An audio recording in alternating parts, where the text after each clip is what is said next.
Unang-una, betrayal po sa akin, personal, dahil for the longest time ay nagtuturingan po kami ng former mayor bilang magkapatid.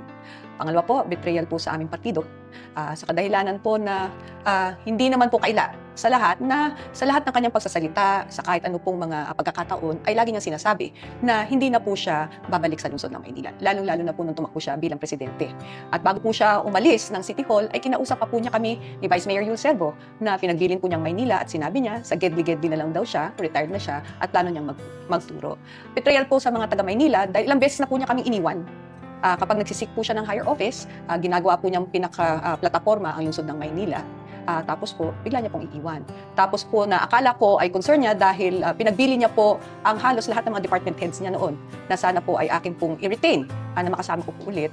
Sa buong akala ko na it is out of concern dahil ang sabi po niya para may continuation po ng lahat ng aming pong mga ginagawa, total nasa ayos naman, ay hindi naman po ganun na nangyari. In fact, karamihan ng mga reklamo patungkol sa Maynila ang may maituturo mo dun sa mga iniwan niyang mga departamentos. Noong una, talagang naniwala po ako na may maganda siyang intensyon dahil lagi niya sinasabi sa aming partido na yung partido namin kakaiba, there will always be growth. Napagbigyan na po siya na mamuno sa lungsod ng Maynila. Hindi naman po, wala naman pumilit sa kanya na tumakbo for presidency. In fact, meron pa siyang 2 termino. Lahat po kami pinipigil namin siya. Sabi namin, tapusin yung termino niya para mas handa po siya. Man po ako talaga nagmamadali. Kung ano po ang aking destiny, doon po ako. Dahil naniniwala naman po ako sa kanyang kakayahan na mamuno nung panahon na yon bilang aming alkalde. At ako naman po ay bilang partner niya. So, nung panahon po na yon, talagang sinusuportahan po namin lahat ng adhikain niya for the City of Manila. Kunya, natatakbo po siya a week prior na nagproklama siya. Pero lahat naman po alam na ng mga tao na doon ako ang patungo niya. Dahil lahat po ng mga ginagawa niya, napansin po namin na parang ginagawa niya showcase ang lungsod ng Maynila. July 16, nakita po kami sa Manila Hotel, bandang alas 6 ng gabi, at sinabi nga niya na siya po ay ipinaalam niya na siya po ay tatakbo. Tamang po kami nag-usap. Ang una niya sinabi sa akin is, ate, ayoko naman patagalin pa to dahil alam ko marami kayong ginagawa, so tatakbo ka ba? Na ang dating sa akin, parang weird yata yun. Akong nakaupo, alang masabing tatakbo ako, magpapa-re-elect ako. Tapos ang sabi niya sa akin, pag-isipan mo ng mabuti. Give yourself some time. Give yourself days, weeks. Pag-isipan ko daw yung sinabi kong tatakbo ko. Ayun na lang tayo huling mag-uusap. Nagsisinungaling ka pa rin sa akin. It's all over social media. Lahat na lang ng tao, alam na tatakbo ka. Tapos sasabihin mo sa akin, 3 lang kayo nakakaalam.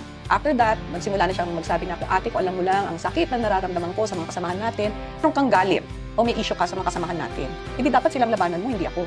Wala ko siyang binanggit na kahit anong issue patungkol sa akin o sa kung paano ko pinapatakbo ang lungsod ng Maynila. Na pumasok din sa isip ko kasi may mga dumadating din na mga kwento na pipilitin daw niya ako mag-slide down, mag-vice mayor ulit sa kanya, o di kaya i-consider ibang position, halimbawa mag-congressman doon sa aking distrito, na outright sinasabi ko, hindi ko gagawin yun. Opo, si Isko Moreno.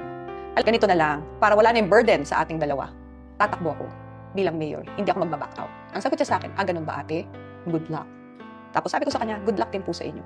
Tumayo siya, niyakap niya asawa ko, tapos nung niyakap niya, napakarami niyang binitawan na mga salita bago pa kami nag-usap. Ang dali-dali naman po akong kausapin Kung may plano po siya, dapat sana akong unang-una nakaalam. Pero gaya ng sinabi ko sa Christian, it was all over social media. Kaya masama po ang loob ko. Masama ang loob ko para sa pamilya ko. Masama ang loob ko para sa mga kaibigan ko na pinaratangan niya ng kung ano-ano. At syempre, masama ang loob ko para sa mga Manilenyo. Kasi syempre, alam nila for President Mayor Estrada, tama o mali, kasama niya kami. Nung lumaban siya bilang presidente, kasama niya kami. Hindi namin matanggap ngayon, bakit yung kakampi niya? Yung tinuring niyang kapatid niya, yung tinatawag niyang ate, ano bang ginawa namin? Ano bang ginawa ko para mangyari ito sa amin? Concern. Siyempre, naging alkalde siya Okay. So, siyempre, may mga tips siyang sinasabi sa akin. Iniwan niya yung mga sinasabi niyang pinaka-general niya dito. Ako naman, dahil naniniwala ako, nakasama ko rin naman silang makatrabaho, ay nagdipawang katotohanan lang. Yun lang. Kung ano yung pwede kong i-offer sa kanila for my second term, yun lang po maririnig nila sa akin. Hindi ho kami pinalaki ng aking mga magulang. Never. Sa ilang years ko na during campaign period, wala ko silang narinig sa akin masama na ibinabato ko kahit kanino na nagiging katunggali ko. Hindi ko lang alam sa parte niya kasi nasimulan na po nila na Bumabanat na? Bumabanat na, ang dami na lumalabas na hindi totoo. Nakakapagod na rin para sa iba nating mga kababayan na, yan ba, paninira na lang ba? Ano bang bago mong i-offer? Diba? Ano ba yung para sa amin?